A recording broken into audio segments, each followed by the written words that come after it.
지난번에 우리가 배웠던 것들을 다시 한 번 더 살펴보면 기도 마지막에 왜 예수님 이름으로 기도합니까? 하는 걸 살펴봤죠.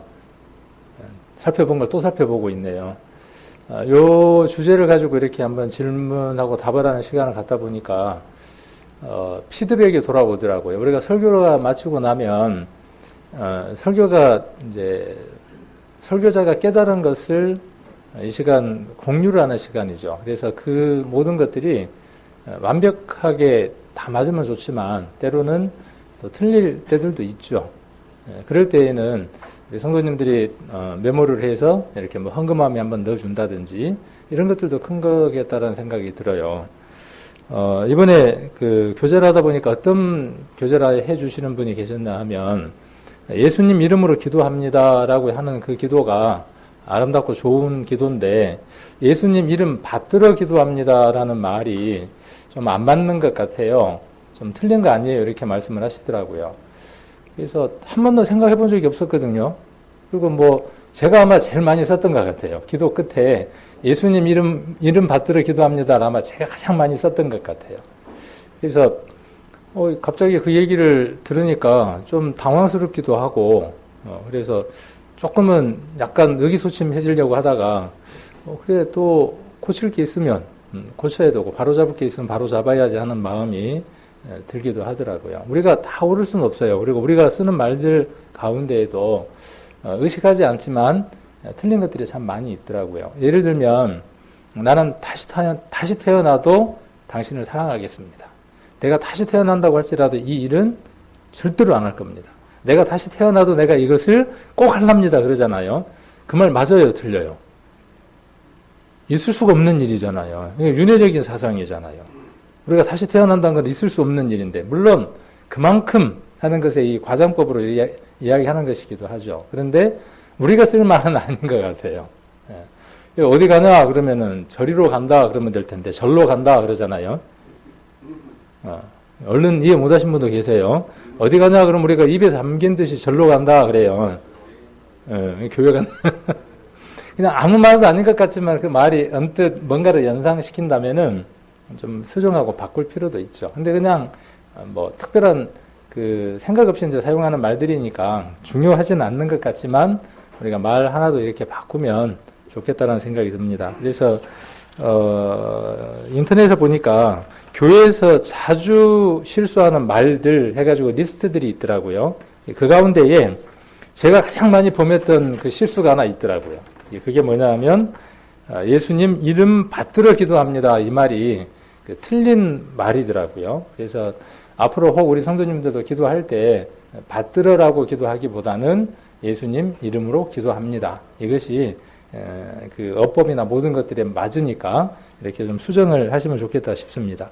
기도 맨 끝에는 꼭 예수님 이름으로 기도합니다라는 말을 한다. 이것은 내가 지금까지 한 모든 기도의 내용은 내 인격이나 내 자격 또는 내 능력으로는 감히 하나님께 말씀드릴 수가 없으나 그래도 성경에서 가르쳐 주신 대로 하나님의 아들 예수를 구주로 믿는 믿음으로 또 그의 이름으로 이렇게 기도합니다 하는 말이라는 뜻이랍니다.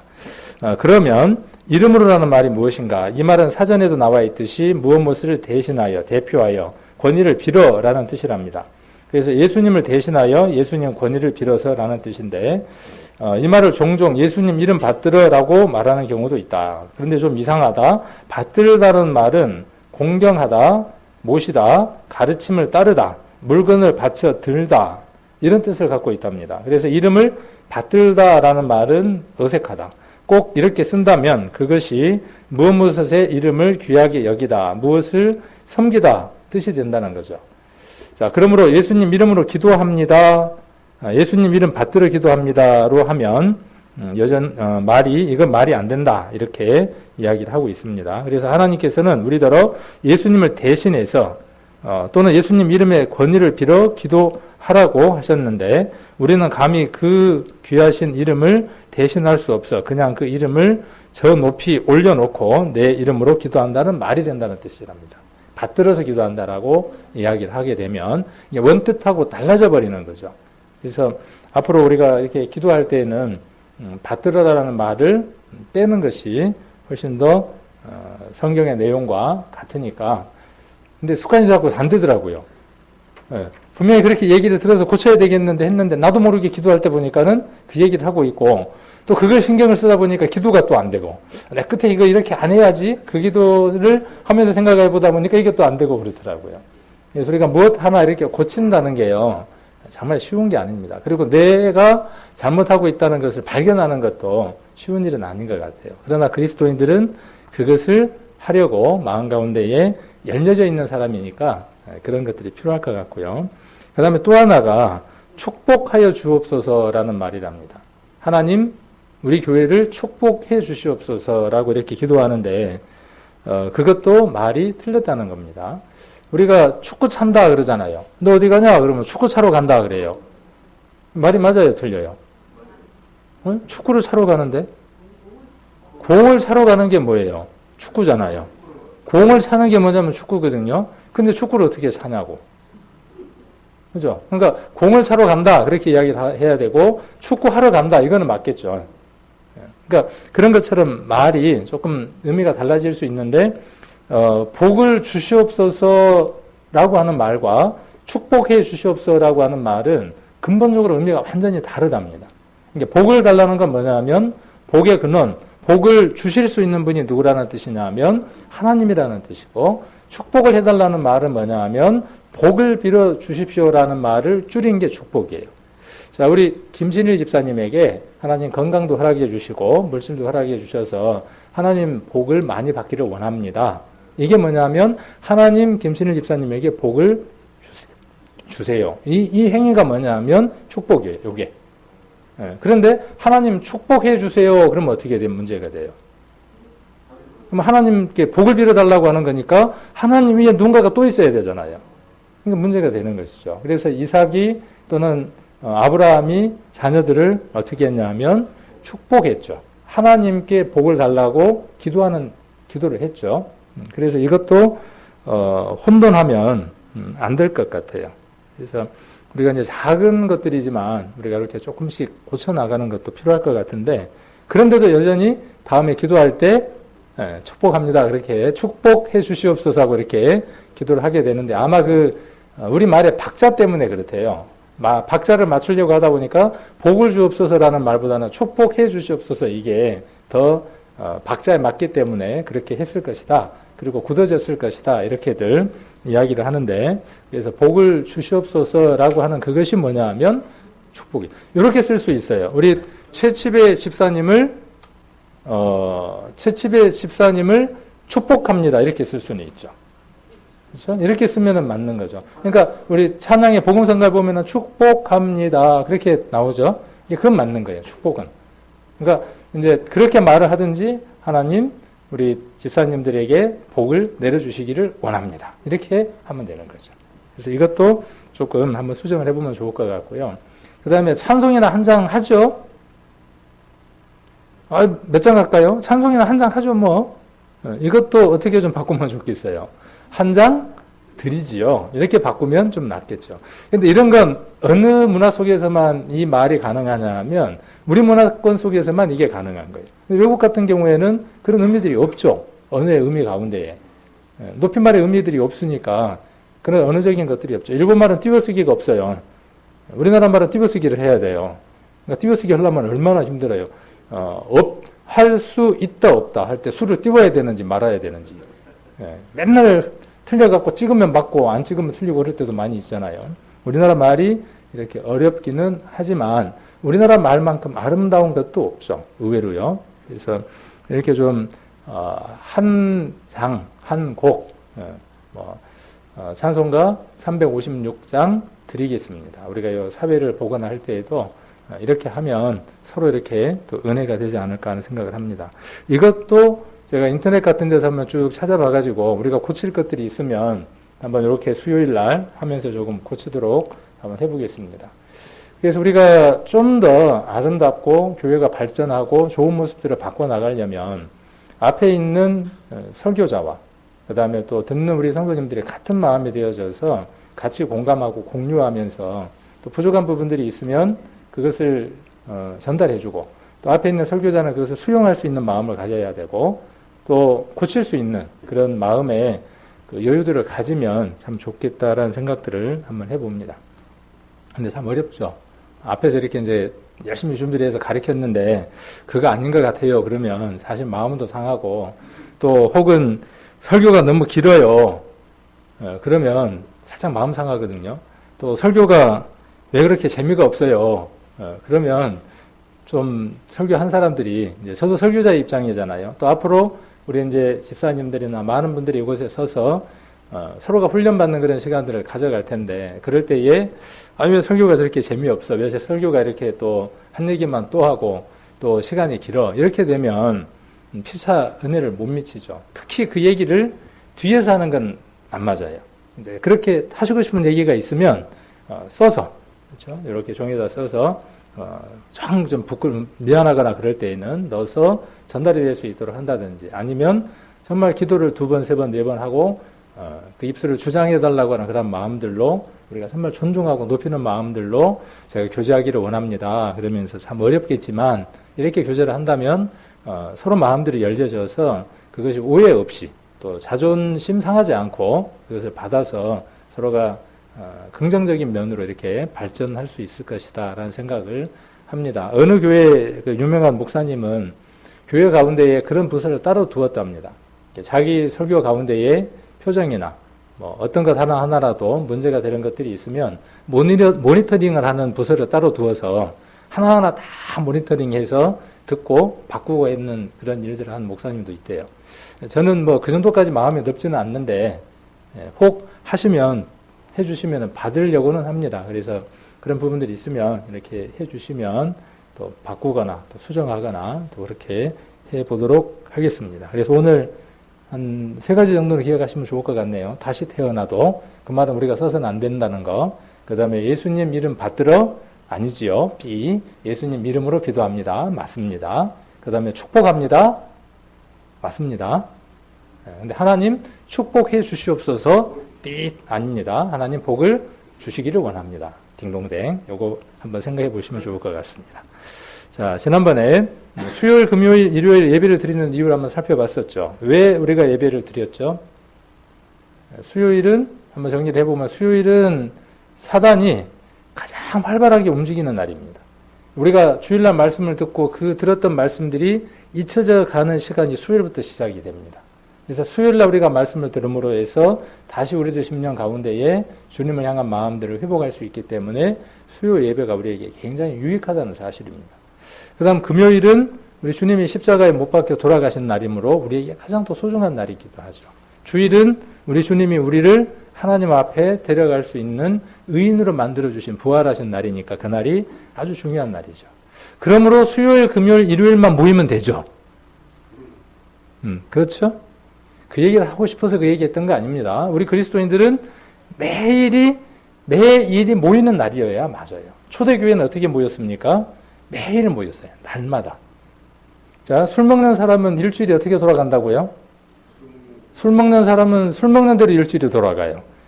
제가 이거 잘 기억해요. 일요일은 일이 없어서, 월요일은 원래, 화요일은 화가 나서, 수요일은 수수하게 먹고 또 먹고, 목요일은 목을 매달아 놓고 또 먹고, 금요일은 금방 먹고 또 먹고, 토요일은 토하도록 먹고 또 먹고, 일요일은 일이 없으니까 또 먹고. 그럼 우리는 어떻게 모여야 될까요? 그 얘기를 왜 지난번에 했냐 하면 이 얘기 하려고. 우리는 어떻게 모여야 되겠어요? 일요일은 우리의 일이니까 모여야죠. 정말 우리가 모여야 되는 날이니까 그날 모여야 돼요. 월요일은요. 원래 모여야 되는 날이에요. 화요일은요. 화나는 날이 있으니까 교회 와서 또 모여야죠. 수요일은요. 수수하게 차려입고 또 편한 마음으로 와서 또 모여야죠. 목요일은 못 모이게 막더라도 목을 매달아 놓고 나와서 또 모이고. 금요일은 내내 모였지만 금방 모이고 또 모이고. 토요일이 좀 어렵네요. 토요일은 토하도록 하고 또 만나요? 일요일 전야니까. 그건 맞아요.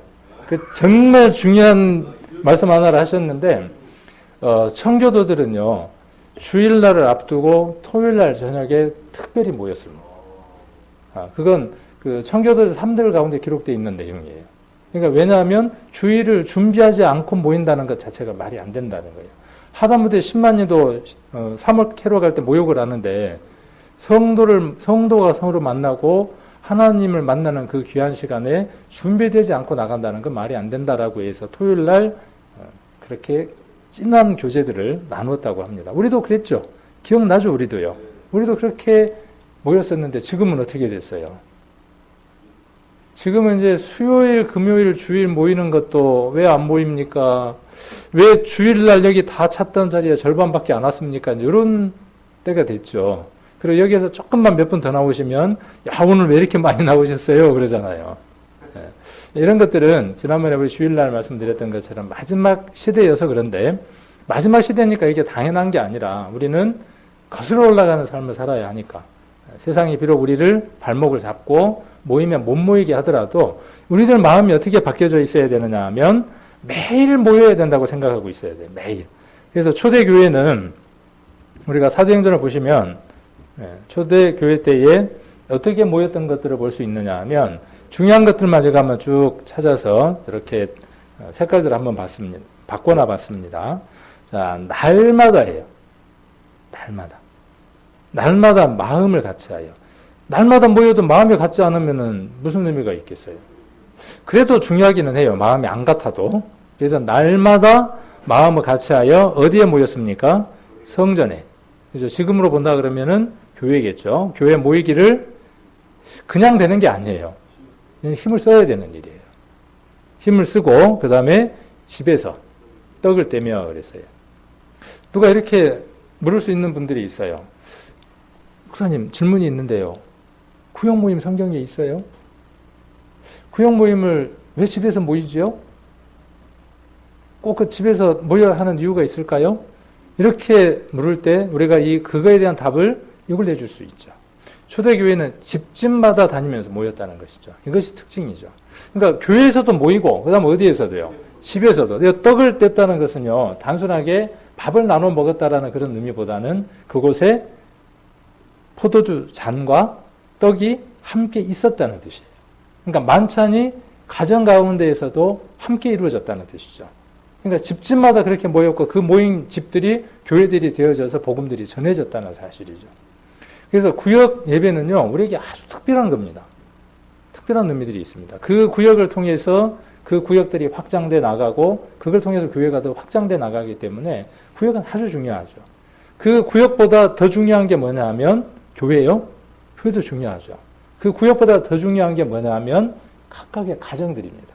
여러분들의 가정 하나하나가 튼튼하고 건실할 때, 그래서 거기에 있는 믿음의 남편인 형제부터 그 다음에 현숙한 아내로 그 다음에 순종하는 자녀로 이렇게 가정들이 세워져 갈 때 그 가정의 가장이 교회에서 일꾼이 되고 교회의 일꾼이 되어져서 교회가 형성되어지는 초대교회 모습들을 우리는 그걸 통해서 한번 그려볼 수 있죠.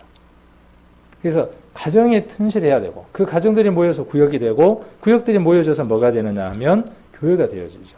그래서 우리 구역 모임을 하라고 하는 이유들이 어디에 있느냐 하면 이것들을 지금 한번 회복해 보기 위해서 초대교회들을 하고 있죠. 그래서 기쁨과 순전한 마음으로 음식을 먹고 하나님을 찬미하며 또 온 백성에게 칭송을 받으니 주께서 구원받는 사람을 날마다 더하게 하시니라.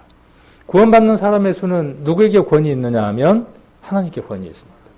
근데 그 하나님에게 있는 숫자를 우리에게 채우는 것은 누구의 책임이냐 하면 우리의 책임이에요. 하나님에게 수가 이방인의 충만한 수가 정해져 있죠. 그 이방인의 충만한 수가 채워지면 주님 오시는 거죠. 고생 끝나는 거죠. 조금 세상 것 많이 즐기고 싶으면 어떻게 하면 되죠? 복음 안전하면 돼요. 이 세상에서 그 개똥밭에 굴러도 저승보다 이승이 낫다 하는 그 말처럼 이 세상에서 그냥 그렇게 오래 살려면 어떻게 하면 되느냐 하면 복음 안전하면 되죠. 근데 복음이 충만하게 전해서 마지막 숫자가 딱 채워지면 그때 이 세상 고생이 끝나는 거죠. 그 수는 누구에게 있느냐 하면 하나님께 있어요. 그 수를 우리에게로 가져오는 것은 누구에게 있느냐 하면 우리에게 있는데 그 조건이 뭐냐 하면 날마다예요. 날마다. 그래서 우리의 마음들을 교회 여기 있잖아요. 예전에는 교회가 없었잖아요. 우리 건물이 없고 우리 것이 없었잖아요. 그렇죠. 그런데 이제는요. 우리 것이 있는데 우리 것 안에 모이지 않는다는 거죠. 그래서 매일 저 교회 거의 매일 있습니다. 거의 매일. 특별한 거 아니면 이 교회에 있습니다. 대기하고 있어요. 기다리고 있어요. 상담이 들어올까 기다리고, 또 오셔서 이런저런 교제를 나눠줄까 싶어서 기다리고, 남녀노소를 막론하고 저는 늘 웨이팅, 기다리고 있습니다. 대기하고 있습니다. 그래서 교회는 와서 그렇게 교제하고 나누고 어려운 것들을 해결하고 하는 장소가 교회가 돼야죠. 그 다음 사도행전 4장 32절에 믿는 무리가 한 마음과 한 뜻으로 되어 모든 물건을 서로 통용하고 제 물건을 조금이라도 제 것이라 하는 이가 하나도 없더라 그랬어요. 지금 이거 가능한가요? 지금 시대에? 지난번에 제가 말씀드렸던 것처럼 초대교회는요, 성령의 역사가 지금하고 초대교회하고 다르냐? 성령의 역사가 똑같습니다. 태양은 어제 태양의 뜨겁기와 오늘 태양의 뜨겁기가 동일합니다. 비가 오면 어떤 문제가 생기죠? 태양은 그 열기를 발휘하지 못하죠. 먹구름이 거치고 가리는 것이 없으면 그 태양은 똑같은 태양이지만 뜨겁습니다. 그리고 태양하고 지구의 거리가 가까워지면 또 뜨겁기가 달라지고, 태양의 뜨겁기는 동일해요. 성령의 뜨겁기는 동일합니다. 그런데 구원받은 사람들이 그 성령과 얼마만큼 가까우냐, 얼마만큼 가리운 것이 없느냐는 것에 따라서 그 역사의 크기가 달라질 수 있죠. 초대교회는 가린 게 없었어요. 꺼리끼는 게 없었어요. 그래서 4장 32절이 가능했죠. 지금은 그게 불가능하다? 저는 그렇게 믿지 않습니다. 가능합니다. 그런데 무엇 때문에 이것이 어려워지는 것이죠? 성령의 역사가 우리에게 희미해지는 것은 성령이 뜨겁지 않는 것이 아니라 우리가 우리를 통로로 내어놓지 않기 때문에 그렇죠. 우리는 처음 모일 때예요. 가정에서 모이면 우리 성도님들이 오실 때 그분들이 형제 자매라고 생각하기보다는 작은 예수님이 우리 집에 들어온다고 생각을 했어요. 들어온다고가 아니라 들어오신다고 생각했어요. 그래서 성도님들이 오시면 그 복이 우리 집 가정 가운데 머문다고 생각을 했어요. 기복은 아니지만은 그렇게 좋아했습니다. 그렇게 기뻐했습니다. 초라하더라도, 볼품이 없더라도, 대접할 게 없더라도.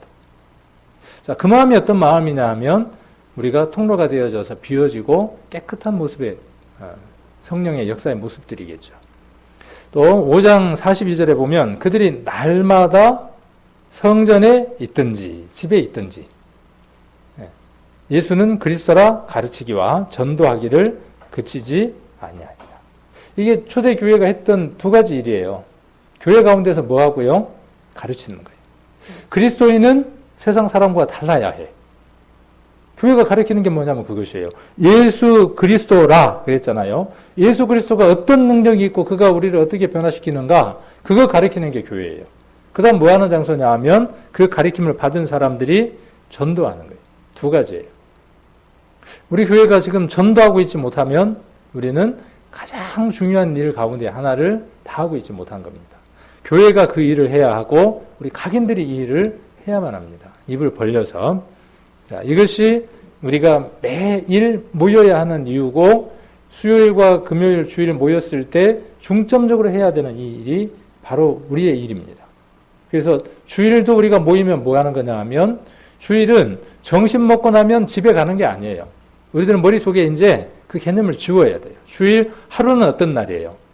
적어도 일주일은 다 그렇게 못한다고 할지라도 주일만큼은 어떻게 하는 거죠? 주의 일을 하는 거죠. 하루 종일 뭐 하는 겁니까? 아침부터 나와서 저녁 때까지 형제 자매들하고 뒹굴면서 이런저런 교제들을 나누고 나의 도움이 필요한 사람들에게 내 손길을 내뻗는 그 일들을 하는 날이 어떤 날이냐면 주일이죠. 그래서 우리 교회는 차량 운행, 집에 모셔다 드리는 차량 운행 언제입니까? 3시요. 3시 공적인 게. 그래서 바쁜 일들이 있으면 그 다음 날로 이렇게 좀 밀어놓으시고, 그래서 근데 우리 어르신들이 제일 잘하시는 것 같아요. 수요일날 예배 참석하시는 것도 그렇고 모든 것들이 우리 어르신들이 다 본이 돼서 그 일들을 잘 해주시는 것 같아요. 그래서 이제 우리 나머지 분들이 이제 그런 부분의 본을 더 닮아가면 되겠죠. 자, 오늘은 거룩한 삶이 뭔가 이거에 대해서 한번 살펴보게요. 거룩한 삶이 뭘까요? 신령한 삶이 뭘까요? 신령한 삶, 거룩한 삶. 참 쉬운 것 같지만 답하기가 참 어렵잖아요. 그래서 이 질문에 대해서 우리가 쉽게 답할 수 있어야 하고, 우리가 또 이 삶을 사는 사람이 되어져야 되겠죠. 자, 고린도 전서를 한번 보겠습니다. 고린도 전서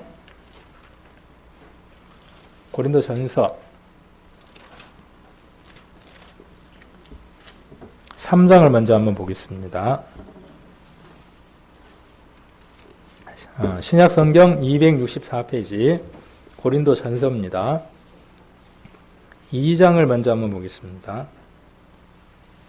2장 고린도 전서 2장 14절 13절 우리가 이것을 말하거니와 사람의 지혜에 가르친 말로 아니하고 오직 성령의 가르치신 것으로 하니 신령한 일은 신령한 것으로 분별하느니라.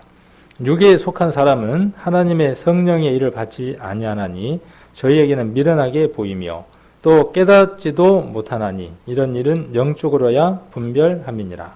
신령한 자는 모든 것을 판단하나 자기는 아무에게도 판단을 받지 아니하느니라. 누가 주의 마음을 알아서 주를 가르치겠느냐. 그러나 우리가 그리스도의 마음을 가졌느니라. 형제들아, 내가 신령한 자들을 대함과 같이 너희에게 말할 수 없어서 육신에 속한 자 곧 그리스도 안에서 어린 아이들을 대함과 같이 하노라. 내가 너희를 젖으로 먹이고 밥으로 아니하노니 이는 너희가 감당치 못하였음이거니와 지금도 못하리라. 너희가 아직도 육신에 속한 자로다. 너희 가운데 시기와 분쟁이 있으니 어찌 육신에 속하여 사람을 따라 행함이 아니리요. 어떤 이는 말하되 나는 바울에게라 하고 다른 이는 나는 아볼로에게라 하니 너희가 사람이 아니리요. 그런즉 아볼로는 무엇이며 바울은 무엇이뇨. 저희는 주께서 각각 주신 대로 너희로 하여금 믿게 한 사역자들이니라. 우리가 성경의 장과 절은 처음에 없었다고 배웠습니다. 후대에 성경을 번역하고 출판하는 사람들이 공중예배를 드리기에 편하게 하기 위해서 장과 절을 편의상 나누었다 그랬습니다. 그래서 어떤 때는 단락이 장과 절로 나눠진 대로 나눠지기도 하지만 어떤 때는 성경이 장하고 상관없이 그대로 이어지기도 합니다. 그래서 2장, 지금 읽었던 이 말씀은 2장과 3장이 딱 끊어져 있는 게 아니라 연결되어져 있습니다. 여기 세 종류의 사람이 나옵니다. 한번 찾아서 분류를 한번 해보세요. 분류를. 세 종류의, 제가 읽었는데, 쭉 읽었는데 세 종류의 사람이 나와요. 네, 여기다 해놨죠. 해놨습니다. 자, 육신적인 사람이 있어요. 육신적인 사람. 육신적인 사람은 어떤 특징을 갖고 있다라고 지금 여기에 소개를 하고 있느냐 하면 이런 사람들이라는 것이죠. 시기와 분쟁이 있다 그랬어요.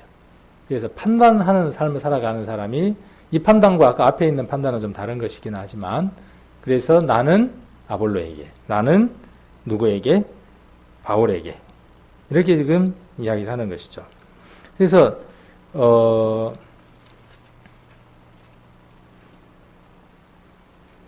그래서 지금 이렇게 말하고 있죠. 그래서 4절에 보면 나는 바울에게, 나는 아볼로에게 이렇게 이야기를 하고 있습니다. 그래서 그 사람은 사람들 마음들 가운데 편당을 나누는 습성들을 갖고 있어요. 본성적으로. 내게 가까운 사람, 내가 좋아하는 사람, 그래서 그 사람들끼리 나누려고 하는 마음들이 있는데 그것이 아주 육신적인 사람이다. 본성에 충실한 사람이다. 라고 이야기를 하죠. 그래서 육에 속한 자가 있고 여기 보면 그 다음에 또 어떤 사람이 있죠? 여기 보니까 육신에 속한 사람이 있네요. 3장 1절을 보니까 그 다음에 또 어떤 사람이 있습니까? 2장 15절에 보니까 신령한 자가 있네요. 그래서 세상에는 세 종류의 사람이 있는 겁니다. 세 종류의 사람. 근데 크게 나누면 두 종류의 사람이 있죠. 세상에는 딱 두 종류의 사람만 있어요. 남자, 여자? 물론 맞죠. 그런데 딱 두 종류의 사람이 있어요. 두 종류다 그러면 어떤 뭐겠어요? 구원 받은 사람, 안 받은 사람. 둘로 나눌 수 있죠. 여기 육에 속한 자는 뭐냐면 구원함을 받지 못한 사람이에요. 자, 그런데 이제 여기 이런 사람이 있고, 그 다음 또 하나 뭐가 있겠습니까? 구원받은 사람 안에 두 종류의 사람이 있는 거예요. 구원받은 사람 안에 두 종류의 사람이 있는데 어떤 사람? 구원함을 받았지만 아직도 옛날의 습성에 배어 있는 사람. 이 사람이 어떤 사람이냐면 육신적인 사람. 이 사람은 또 어떤 사람? 어린 아이. 이 사람은 어떤 사람? 젖을 먹어야 할 사람. 이 사람은 어떤 사람? 똥이나 싸는 사람. 그죠? 앞뒤를 분별하지 못하는 사람, 이렇게 이야기를 하고 있죠. 자, 한 부류는 또 어떤 부류예요? 신령한 자다 그랬어요. 자주 드리는 말씀이지만 신령하다는 말을 오해하면 안 된다 그랬죠. 신령하다는 말은 그냥 가만히 있어도 기도가 저절로 나오고 딱 눈을 감았는데 누구 죽을 날이 막 떠오르고, 이거 아니다고요. 신령한 거. 성경에서 이야기하는 신령한 건 그거하고 전혀 다른 것이라고요. 여기 고린도전서 2장과 3장에 신령한 게 무엇이라고 기록되어 있어요? 장성한 자. 그죠? 신령한 자는 어떤 자냐면 장성한 자예요. 만져서 된다 안 된다 구분할 수 있는 사람이에요. 그 사람이 어떤 사람이냐 하면 장성한 자고 신령한 자예요. 그러니까 쉽죠? 신령한 사람은 어떤 사람이에요? 아, 오늘 주일 뭐 해야 되는 날? 성도 만나러 가야 되는 날. 가는 사람? 신령한 사람. 에이, 뭐 꼭 교회 하루 안 간다고 뭐 지옥 간대. 오늘 저기 어디하고 축구를 한다는데 뭐 축구 보러 가야지 뭐. 제가 아는 형제님 한 분은 조용필이를 그렇게 좋아라 그래요. 기도하는 그럼 와 그러고 막 난리가 나요. 형제인데. 그래갖고 저기 저 전주에선가 어디 한번 조용필이 가봐서 그 콘서트를 한번 했는데 그날 주일이었어요. 보따리 싸갖고 갔어요. 자, 그런 사람이 어떤 사람? 육신적인 사람. 쉽게 이야기를 하면. 그거 안 봐도 되는데, 근데 왜 갔냐 그랬더니 육성으로 듣고 싶다는 거예요. 가까이에서. 텔레비에서 나오는 것 말고 자기 휴대폰에 담아오고 싶다는 거예요. 안 가고 평생 그리워하는 것보다 가보고 그걸로 마지막으로 하는 게 좋기는 한데, 가봐야 별것도 없다고 생각하고 그날 예배에 왔었다면 얼마나 좋겠어요. 마라톤을 좋아해요. 제가 아는 분 한 분은 마라톤을 엄청나게 좋아해요. 처음에는 일이 힘들어서 그 일 힘든 걸 이겨내려고 운동을 시작을 했는데 하다가 보니까 운동이 어떻게 됐냐 하면 중독이 됐어요. 운동도 중독이 됩니다. 제가 그 일에 중독이 될까 봐 운동을 안 해요. 겁이 나서. 그래서 저는 꼭 운동 안 잊어버리고 하는 운동이 하나 있어요. 숨쉬기 운동. 근데 제가 몰래 운동을 합니다. 해요. 꼭 제가 운동을 합니다. 근데 이게 완전히 중독이 된 거예요. 그래가지고 마라톤 대회라는 대회는 다 찾아다니는 거예요. 근데 그분이 교회에서 직임을 가진 집사님이에요. 성도가 그래도 안 되지만 집사님이 그러면 돼요, 안 돼요? 근데 어쩔 수 없이 가는 거예요, 그게. 머리는 뭐라고 이야기를 하는데 안 돼 막 메아리를 치는데 몸은요. 돼 그러면서 끌고 가는 거예요. 자, 그게 어떤 거냐 하면 육신적인 모습이에요. 자, 그럼 어떻게 해야 되겠어요? 아이고, 우리 집사님 가는갑다 그러고 둬야 되겠어요. 간절한 마음을 담아서 교제를 해야 되겠어요. 가서 집사님 저하고 교제 좀 합시다. 하나님이요, 성경에 보니까 말 안 들으면 죽여버린다고 합니다. 만약에 이렇게 교제하면 어떻게 돼요? 그 마음 얻을 수 있겠어요? 없겠어요? 못 얻죠. 말은 맞는 말이죠. 그렇게 살면 하나님 어떻게 해요? 끝에는 정말 사랑하신다면 하나님 어떻게 해요?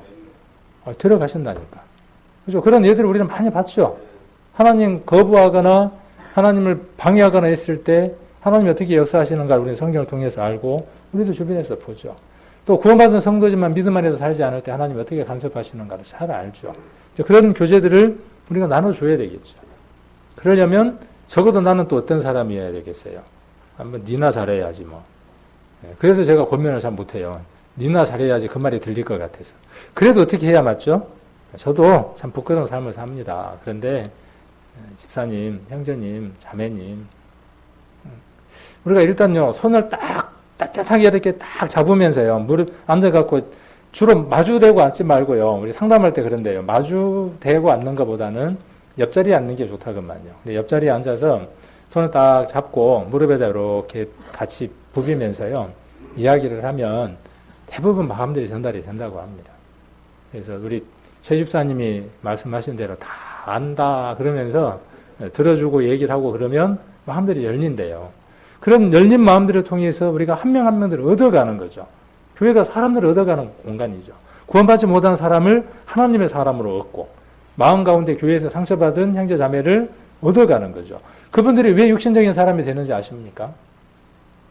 많은 원인들이 교회 안에서 그 원인들이 있기도 해요. 그 중에 내가 포함되어 있을 수도 있어요. 그런 것들을 풀어가 주는 거죠. 그래서 신령한 사람은 특별한 사람이 아니고 아주 특별한 사람이 아니라 어떤 사람이냐 하면 들은 말씀과 삶이 일치되는 사람입니다. 그 사람이 어떤 사람이냐 하면 성령 충만한 사람입니다. 성령 충만한 사람이 특별한 사람이 성령 충만한 사람이 아니라 들은 말씀과 내 삶이 일치되는 사람입니다. 쉬운 거예요. 그러니까 신령한 것은. 신령하다는 말과 거룩하다는 말은 동일시 될 수 있는 말입니다. 그래서 신령한 자는 열매가 있어요. 신령한 사람은 열매가 있습니다. 그 열매가 성경 잘 알죠. 우리 갈라디아서를 봐서. 갈라디아서 5장 한번 찾아보겠습니다. 갈라디아서 5장 22절입니다. 자, 오직 성령의 열매는, 자, 이 말은 무슨 뜻이겠어요? 그 말씀대로 그 사람이 살아가는 삶에 나타나는 삶의 모습은 그 말이에요. 그러니까 이 성령의 열매, 그러니까 우리가 너무나 어떻게 생각하냐 하면 추상적으로 자꾸 생각한다는 거죠. 그러니까 내가 말씀대로 분별해서 살아나가게 되면 그 사람의 삶은 객관적으로 다른 사람에게 어떤 모습으로 나타나느냐 하면 사랑하는 모습으로 나타나고, 그 다음 뭡니까? 희락과 그랬어요. 희락은 우리 유형령제님 딸이 희락이가 아니고 희락과, 기쁠 희, 즐거울 낙자죠. 그러니까 기쁨과 즐거움이죠. 그 다음에 화평과 오래 참음과 자비와 양선과 충성과 온유와 절제니 이 같은 것을 금지할 법이 없느니라 그랬어요. 이거 금지할 법이 없어요. 자, 희락은 기쁨과 즐거움. 그 다음에 여기 뭐가 나오죠? 조금 단어를 한번 생각해 보면 화평. 화평이라는 단어가 아주 중요한 단어입니다. 우리 구원받은 사람들은 화평케 하는 사람들이어야 돼요. 불화하게 하는 사람이 아니라 화평을 가져오는 사람이 돼야죠.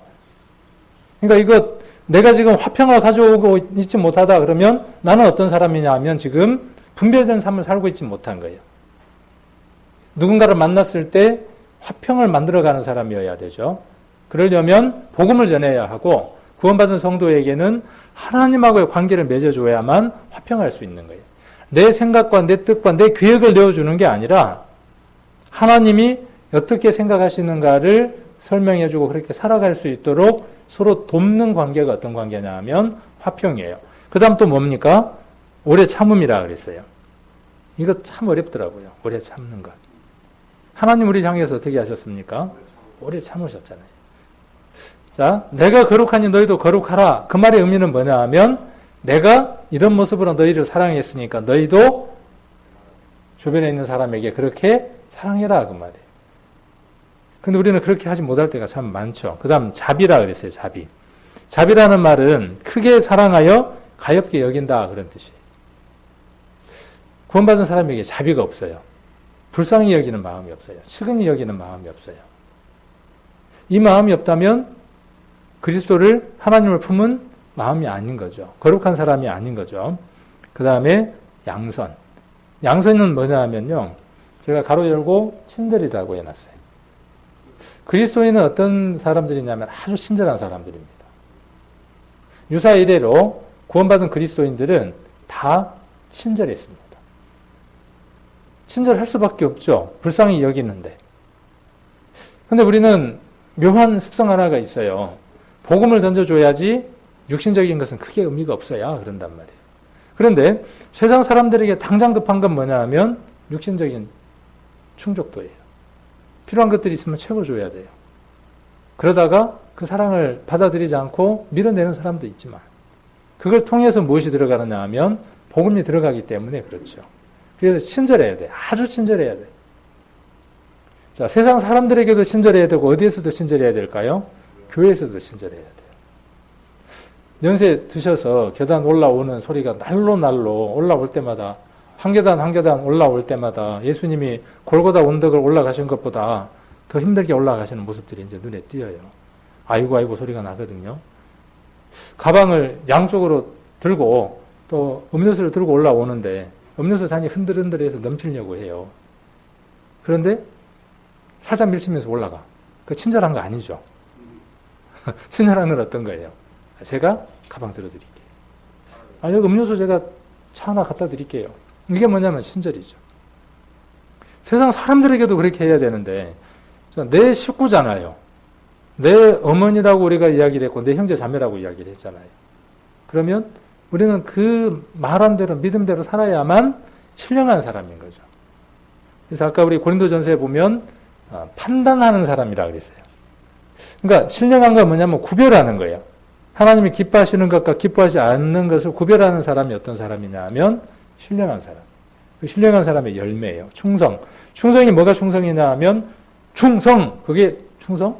이것도 한번 제가 말씀을 드렸죠. 신실한 거예요. 변함이 없는 거예요. 그리고 내가 어떤 생각을 하는 게 아니라 갑과 을의 관계처럼 나는 을의 관계고 갑이 있어서 이야기한 대로 지시받아서 그것을 준행하는 게 뭐냐면 충성이에요. 그러니까 신실이라는 건 뭐냐면 변함이 없어야 되는 거예요.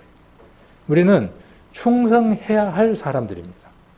하나님 우리에게 주신 명령을 받아서 비가 오나 눈이 오나 마음이 좋거나 슬프거나 고달프거나 어떤 상황에서도 변함없이 일을 해야 하는 게 충성이에요. 온유, 절제 잘 이해를 하시는 것들이죠. 자, 요거 현대 성경에는 그러나 성령님이 지배하는 생활에는 그랬어요. 성령님이 지배한다. 그 말도 어렵게 자꾸 생각하는데 어려운 게 아니에요. 그 말씀대로 내가 그 삶을 일치해서 사는 게 뭐냐 하면 성령의 지배하에 사는 거예요. 자, 그 사람은 사랑과 기쁨과 평안과 인내와 친절과 선과 신실함과 온유와 절제의 열매가 맺힙니다. 이런 것을 막을 율법은 없어요. 이거 막을 율법은 없는 겁니다. 자, 이번에 그 정성민 형제하고 박은경 자매하고 이렇게 이제 결혼식 하는 것들을 가만히 이렇게 이제 살펴보면서요. 참 이쁘더라고요. 여러 가지 모습들이 이쁜데, 아까 이제 친절 얘기가 나와서, 친절은 또 다른 말로 배려예요. 내가 다른 사람에 대한 염려하는 마음으로, 상대방을 배려하는 게 뭐냐면 친절이거든요. 우리 집사람한테 부탁하라 했더라고요. 그 식권을 50장을 주면서 결혼식 날 이렇게 하객들이 올 텐데, 우리가 축의금을 하면 식권을 받잖아요. 근데 그럴 수 없는 형편에 있는 사람들도 있죠. 아이들이라든가 그럴 때에는. 그래서 혹 오셔가지고 식권이 없어서 밥을 못 먹고 돌아가는 분이 없으면 안 되니까, 자매님한테 이렇게 부탁하는 것은 어려운 부탁인 줄은 알지만, 우리 자매님이, 우리 집사람이 그래도 여러 교회 성도들을 많이 아니까, 또 상황을 아니까 챙겨주기에 적합할 것 같아요. 그렇게 부탁을 받았대요. 그래서 그 말이요, 왜 그렇게 이쁜지 모르겠어요. 그 배려하고, 성도를 배려하고, 또 마음 가운데 친절을 베푸는 그 말들이 너무나 고맙더라고요. 나이는 어리지만 배워야 되겠죠. 그럴 때 우리는 뭔 마음이 드냐면, 나이 상관없이 내가 늘 존경한다. 그리고 엄지척을 들어주거든요. 참 감동이 오더라고요. 그런 부분들이. 그러니까 그런 거예요. 교회 내에서 큰 것들이 아니라 우리가 그런 것들을 서로 베풀고 또 받고 받으면서 다음에 그 받았던 것들을 기억해서 또 나누고 할 때 교회에 다른 걸 가르치는 게 아닙니다. 교회는. 그죠? 세상은 세상 사는 데 필요한 사람을 만들어가는 거죠. 세상에서 이렇게 예의에 어긋나면 안 돼.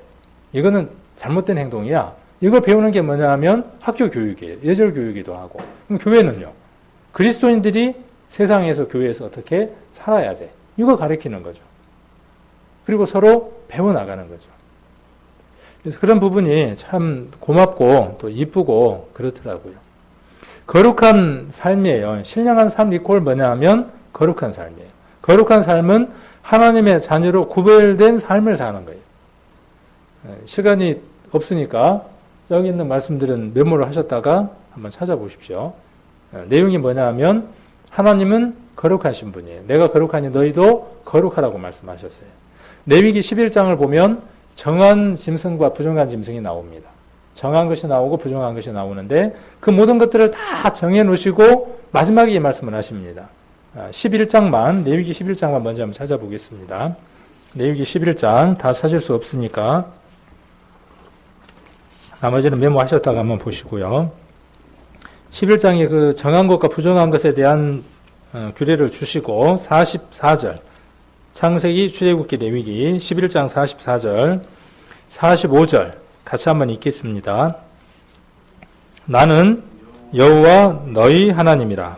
내가 거룩하니 너희도 몸을 구별하여 거룩하게 하고 땅에 기는 바 기어 다니는 것으로 인하여 스스로 더럽히지 말라. 나는 너희의 하나님이 되려고 너희를 애굽 땅에서 인도하여 낸 여호와라. 내가 거룩하니 너희도 거룩할지어다. 하나님이 구원받은 이스라엘에게, 선택된 이스라엘에게 이 말씀을 하셨고, 구원받은 우리에게도 동일하게 베드로전서 1장 13절로 16절에 동일하게 말씀하십니다. 거룩하라고 말씀하시는 거죠. 거룩해져라가 아니라 이미 거룩한 자들에게 뭐라고 말씀하시느냐 하면 그 거룩함을 유지해 나가라는 거예요. 자, 그래서 거룩함을 유지해 나가기 위해서는 해야 될 것과 하지 말아야 될 것을 구별하는 거죠. 우리는 아버지를 닮아야죠. 우리 아버지는 누구냐 하면 하나님이죠. 우리의 형이 누구냐 하면 예수님이에요. 동생은 누구를 닮냐 하면 형을 닮아요. 제 목소리나 이런 것들이 우리 형이나 우리 아버지를 그대로 닮았어요. 그래서 전화를 들면 누군지 셋이 구분이 잘 안 가요. 전지 우리 형인지 그다음 우리 아버지인지. 간혹 우리 형이 우리 아버지한테 전화해갖고 누구 동생 어디 갔냐 그러고 묻기도 하고 해갖고 혼난 적도 있고 그래요. 아버지 목소리랑 비슷하니까. 그런 것들이 있죠. 목소리까지 닮습니다. 하는 걸음걸이까지. 우리 아버지가 팔자 걸음을 걸으니까 제가 팔자 걸음을 걷고 제가 팔자 걸음을 걸으니까 우리 딸이 팔자 걸음을 걸어요. 고치려고 해도 안 고쳐져요. 참 묘하죠. 보고 배우니까. 우리도 똑같다는 거죠. 그렇게 보고 배워가는 거죠. 그리고 우리의 것이 되어져야죠. 그리고 거룩한 삶은요, 두 가지 요소가 필요합니다. 두 가지 요소가 필요한데 첫 번째 뭐냐 하면 마음의 변화가 필요합니다. 이게 없이는요, 어떤 것도 일어나질 않아요. 그 다음 두 번째가 뭐냐 하면 그 마음의 변화를 통해서 도구가 필요합니다. 마음으로는 일을 할 수가 없어요. 마음만 갖고 일을 합니까? 하나님이 우리 인생을 구원하시고 싶었어요. 긍휼히 여겼어요. 자비한 심령으로 우리 인생을 보셨어요. 그 마음이 가득 찼어요. 마음만으로 돼야 안 돼요. 하나님도 마음만으로는 안 돼요. 하나님 어떻게 하시면 돼요? 말씀을 하시면 돼요. 하나님 어떤 방법을 선택하셨습니까? 몸을 선택하셨다고요. 한 몸을 선택해서 어떻게 하셨습니까? 그 마음에 있는 것을 드러내고 나타내시려고 한 몸을 선택하셨다고요. 우리 성도들에게 필요한 게 뭐냐면요. 마음의 변화를 받는 게 필요해요.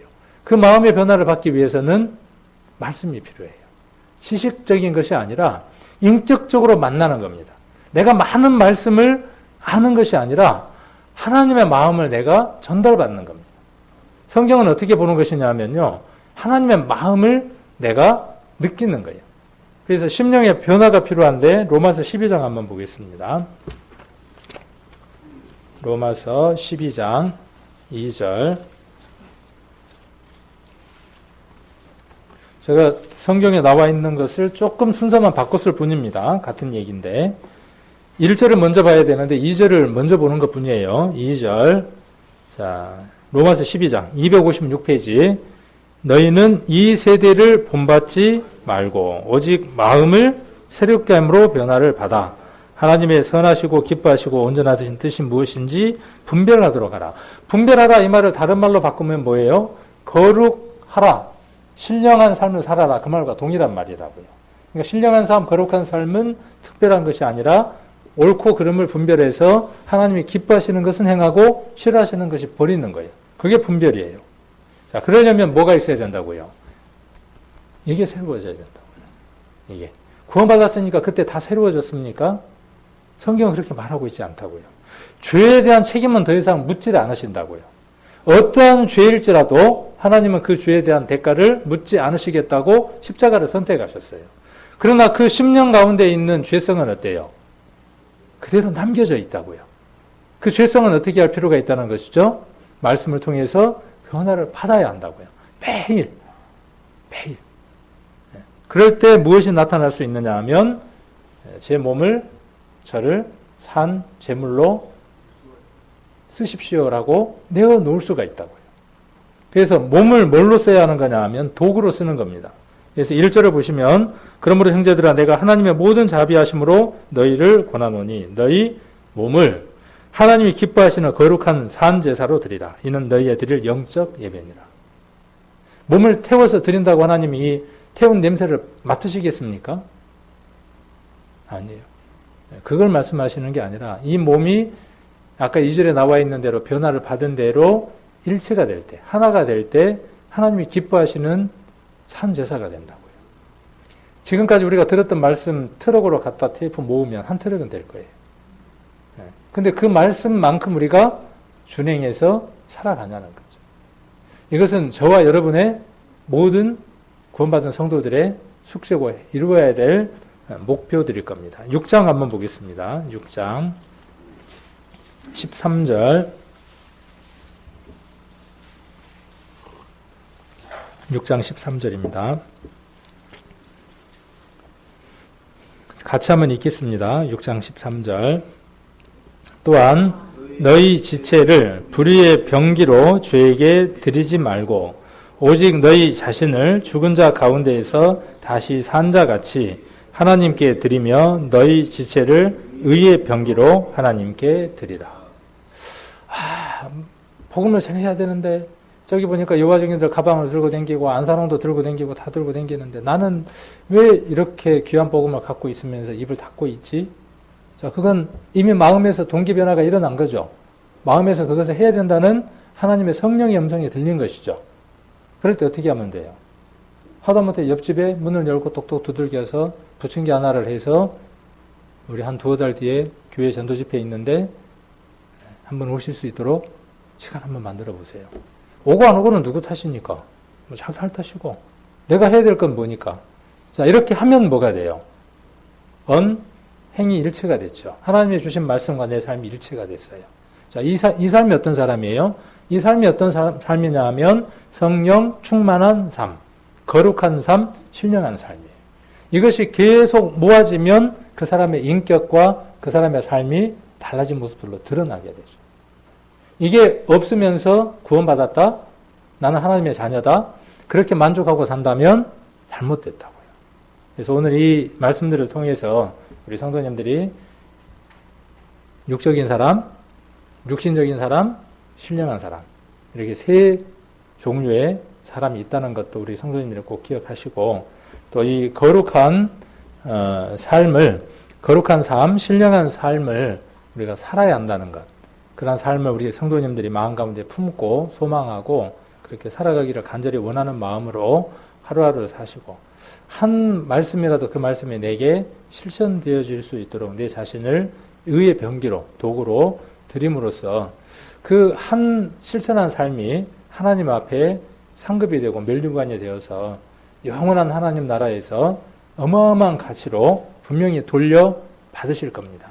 그리고 여러분 삶들 가운데에도 그 실천함이 만족으로 또 보람으로 기쁨으로 채워져서 하나님 주시는 것들도 더 많이 채우실 수 있는 삶이 될 겁니다. 이러한 삶들을 꼭 사시기를 원합니다.